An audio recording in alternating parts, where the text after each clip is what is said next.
The Boston Tea Party took place on December 16, 1773. It was a protest by the American colonists who were upset with the British taxes on tea. The American colonists dressed up as Native Americans to show that they were rejecting their British identity. They were proud Americans, and this was their way of showing it. The British had been attempting to tax the American colonies for years. They had just come out of an expensive war with France and felt that since the war had benefited the colonies, they were obligated to pay the taxes.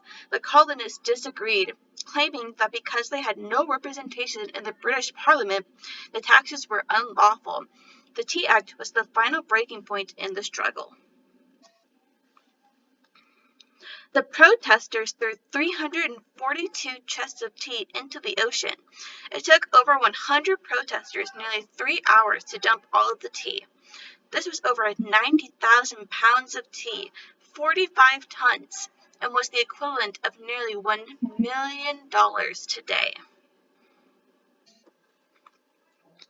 The leader of the protest was Samuel Adams. He helped form a group called the Sons of Liberty. The Sons of Liberty was a group of merchants and tradesmen who came together to protest British taxes. The Boston Tea Party would be their biggest and most impactful protest. The response to the Boston Tea Party was immediate and harsh. King George III and the British Parliament passed the Corrosive Acts, later to be called the Intolerable Acts, in an attempt to punish Boston.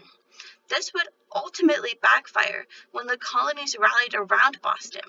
The Boston Tea Party would end up being one of the main inciting incidents of the American Revolution.